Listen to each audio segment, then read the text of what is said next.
Hello students, welcome back to my channel. Class 8 Ray Martin প্রশ্নবিচিত্রা 2024 দ্বিতীয় পর্যায়ক্রমিক মূল্যায়ন ইতিহাসের আগের ক্লাসে আমরা মডেল কোয়েশ্চেন পেপার 2টা সলভ করেছিলাম, তাই আজ আমরা সলভ করছি মডেল কোয়েশ্চেন পেপার 3। এর আগের ভিডিওটা বা ভিডিওসগুলো যদি না দেখে থাকো, নিচে ডেসক্রিপশন বক্সের লিঙ্ক দেওয়া থাকবে, চাইলে তোমরা সেখান থেকে দেখে নিতে পারবে, কিংবা সেগুলি পেয়ে যাবে প্লেলিস্ট থেকেও দেখে নিতে পারো। এছাড়াও তোমরা প্লেলিস্টে পাবে প্রশ্নবিচিত্রা অন্যান্য সাবজেক্টের সলিউশন, তাই চ্যানেলে গিয়ে প্লেলিস্ট খুলে নিয়ে ইচ্ছা মতো প্রয়োজন মতো ভিডিও দেখে নিও। আর এই ভিডিওটা স্কিপ না করে প্রথম থেকে শেষ পর্যন্ত দেখো আর সব উত্তরগুলো নোট ডাউন করে নিয়ে। তো চলো শুরু করি আজকের video. Model question paper 3, Barasat MGM high school. 1 নম্বরে রয়েছে সঠিক উত্তরটি বেছে নিয়ে লেখো। অর্থনৈতিক প্রশ্নে মান আছে 1। অর্থনৈতিক জাতীয়তাবাদের প্রবক্তা হলেন দাদাভাই নওরোজি। নীল বিদ্রোহ হয়েছিল বাংলায়। প্রথম পাটকল চালু হয় 1855 খ্রিস্টাব্দে। মহলবাড়ি ব্যবস্থা চালু হয় উত্তর ও উত্তর পশ্চিম ভারতে। অসমকে স্বতন্ত্র অঞ্চল হিসেবে বাংলা থেকে আলাদা করা হয় 1874 খ্রিস্টাব্দে। একটি বাক্যে লেখো। প্রশ্নে মান আছে 1। হিন্দু মেলা কে প্রতিষ্ঠা করেন? নবগোপাল মিত্র, রাজনারায়ণ বসু। কত খ্রিস্টাব্দে আইন করে সংবাদপত্রের স্বাধীনতা খর্ব করা হয়? 1904 খ্রিস্টাব্দে। 3 নম্বর আছে দিকু কাদের বলা হতো? এটা পাবে তোমাদের টেক্সটের 84 পেজে। লিখবে সাঁওতালদের এলাকায় জমিদার বহিরাগত মহাজনদের দিকু বলা হতো। সাঁওতালদের এলাকায় জমিদার ও বহিরাগত মহাজনদের করবে দিকু বলা হতো। নেক্সট কোয়েশ্চেন রয়েছে, দেখো ভারতে কত খ্রিস্টাব্দে টেলিগ্রাফ ব্যবস্থার প্রবর্তন হয়? 1851। বারাসাত বিদ্রোহের সময় কে বাদশাহ উপাধি নিয়েছিলেন? তিতুমির। 3 নম্বরে যে কোনো দুটি প্রশ্নের উত্তর দাও। প্রশ্নের মান আছে 2।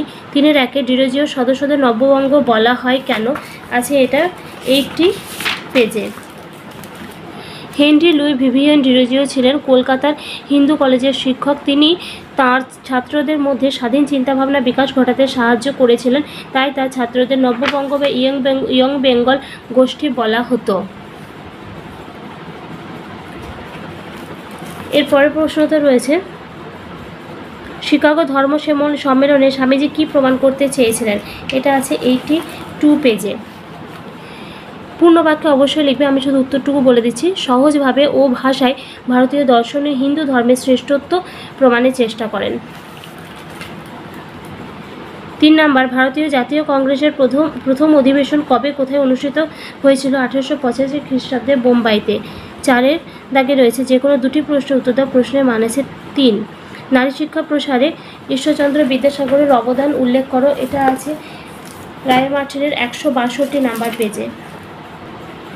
নারী শিক্ষা বিস্তারে ঈশ্বরচন্দ্র বিদ্যাসাগর বিভিন্ন পদক্ষেপ নিয়েছিলেন।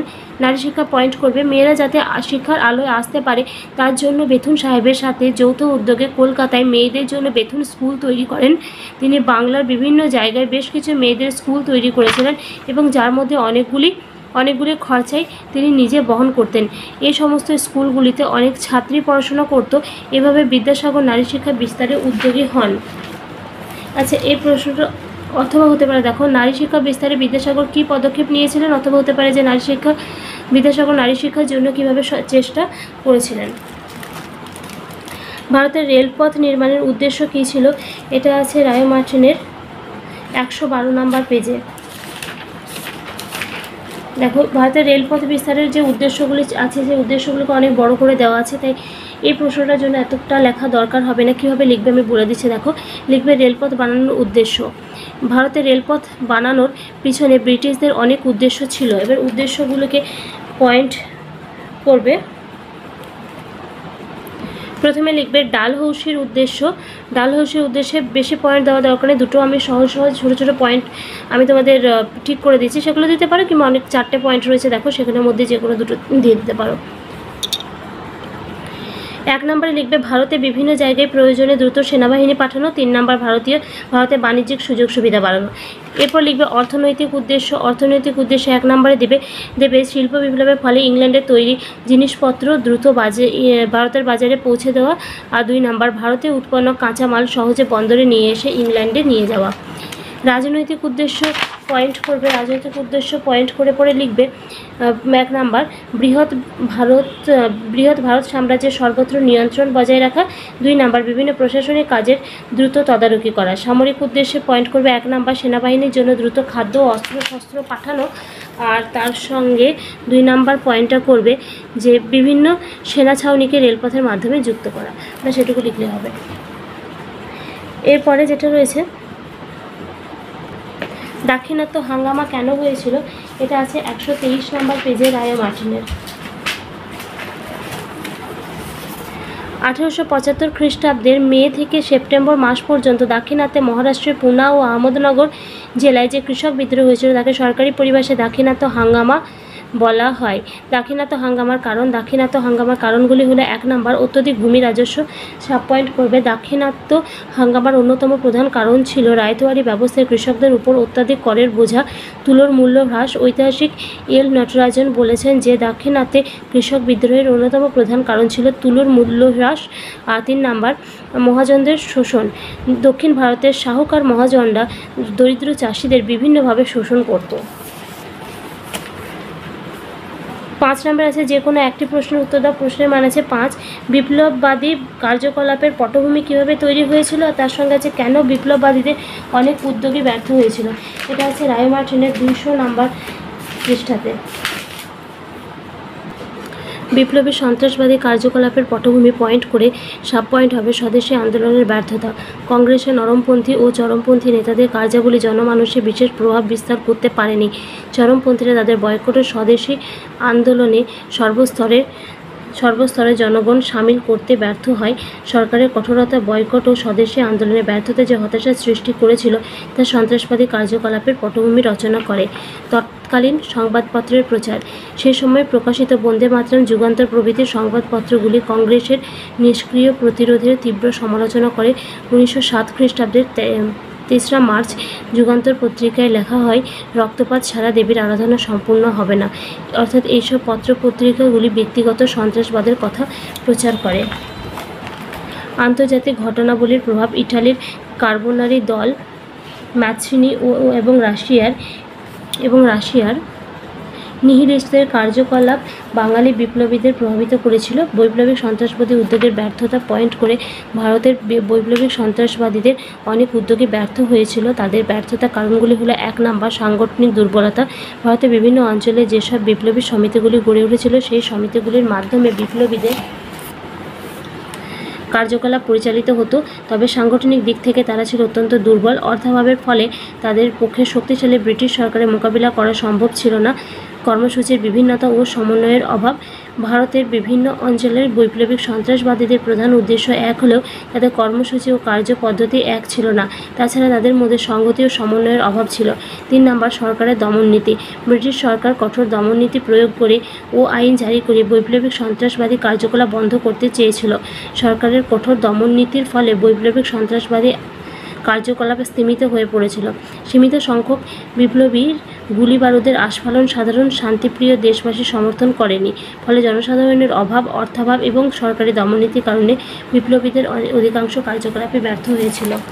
আর শেষ প্রশ্ন আছে 1857 খ্রিস্টাব্দের সিপাহী বিদ্রোহের কারণ ও ফলাফল আলোচনা করো। এই শেষ প্রশ্নের উত্তরটা আমরা রায় মার্টিন 155-তে পাবো ঠিকই, কিন্তু এটা ডিরেক্ট লিখলে হবে না, এটা একটু অন্যভাবে লিখতে হবে, তার সঙ্গে ফলাফলও আছে। তো এই শেষ প্রশ্নের উত্তর আমি বলে দিচ্ছি উত্তরটা, আর এই উত্তরটা বলার আগে বলে রাখি, যদি ভিডিওটা ভালো লাগে তো প্লিজ লাইক করবে, কমেন্টস করবে, বন্ধুদের সঙ্গে শেয়ার করে দেবে। নতুন হয়ে থাকলে চ্যানেলটি সাবস্ক্রাইব করে রেখে পাশে থাকা বেল নোটিফিকেশনটা অন করে দেবে, যাতে নেক্সট ভিডিও সবার আগে তোমার কাছে পৌঁছে যায়। প্রথমে পয়েন্ট করবে যে মহাবিদ্রোহের কারণ। তো এই মহাবিদ্রোহের অনেকগুলো কারণ ছিল, তো সেই কারণগুলো পুরোটাই দেওয়া সম্ভব নয়, কারণ তাহলে উত্তরটা অনেক লেন্দি হয়ে যাবে। প্রত্যেক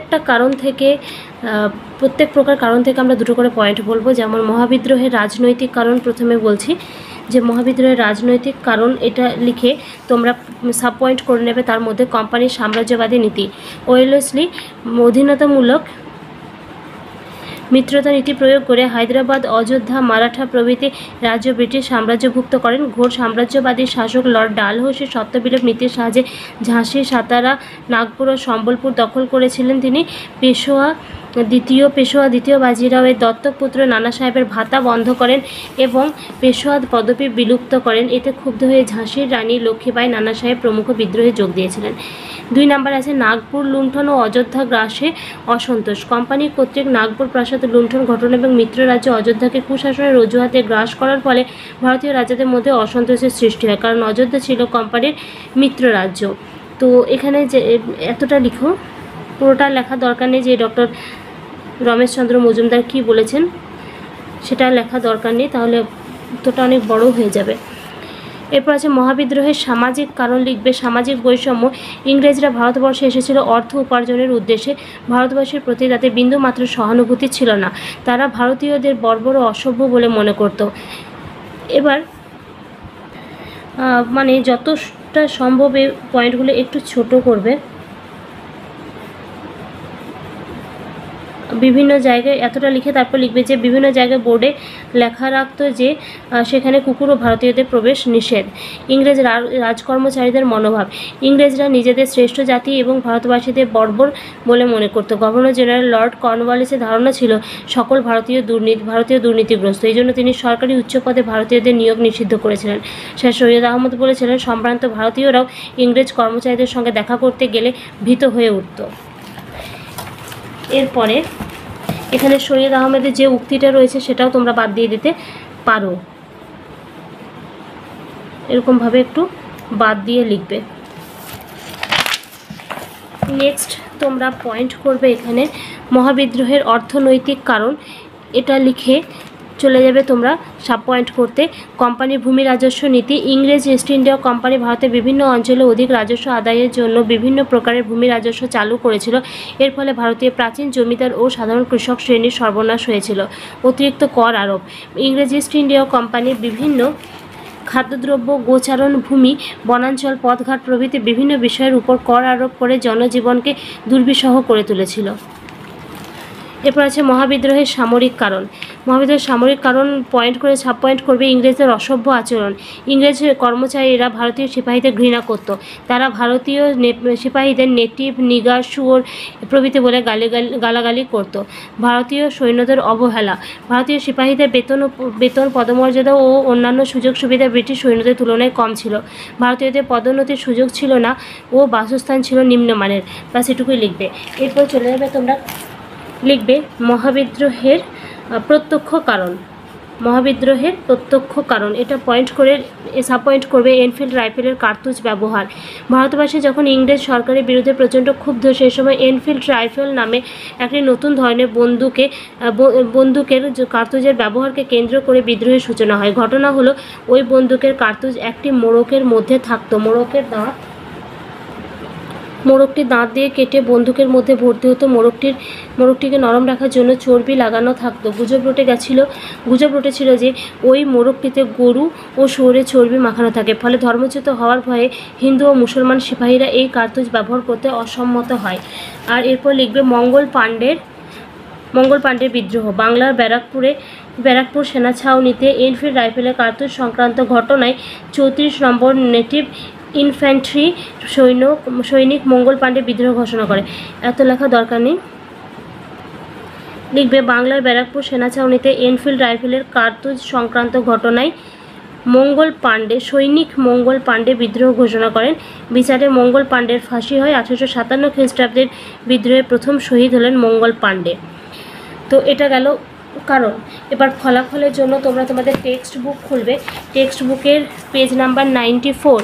এখানে এই যে 1857 খ্রিস্টাব্দের বিদ্রোহের অভিঘাতে ভারতীয় ব্রিটিশ ইস্ট ইন্ডিয়া কোম্পানি অবশ্যই লিখবে যে মহাভারতের ফলাফল। কোম্পানি শাসন লোপ পেয়েছিল, তার বদলে ব্রিটেনের পার্লামেন্ট সরাসরি ভারতের শাসন ক্ষমতা নিজেদের হাতে তুলে নেয়। আইন জারি করে ব্রিটেনের রানী ভিক্টোরিয়াকে ব্রিটিশ ভারতের সম্রাজ্ঞী ঘোষণা করা হয়। পাশাপাশি রানীর মন্ত্রিসভার একজন সদস্যকে ভারত শাসন বিষয়ে দেখভালের জন্য সচিব হিসেবে নিয়োগ করা হয়। তাছাড়া গভর্নর জেনারেল পদটি তুলে নেওয়া হয়, তার জায়গায় রাজপ্রতিনিধি বা ভাইসরয়ের পদ তৈরি করা হয়। লর্ড ক্যানিং, যিনি 1857 খ্রিস্টাব্দে গভর্নর জেনারেল ছিলেন, তিনি প্রথম ভাইসরয় নিযুক্ত হয়। 1858 খ্রিস্টাব্দের 1 নভেম্বর থেকে ভারত শাসন সংক্রান্ত ওই আইনটি বলবৎ হয়। ভারতে শুরু হয় রানী ভিক্টোরিয়ার শাসন। তো তো এটাই ছিল এই পেপারটার সলিউশন। খুব তাড়াতাড়ি পরের পেপারটা দিয়ে দিচ্ছি, সঙ্গে থেকো।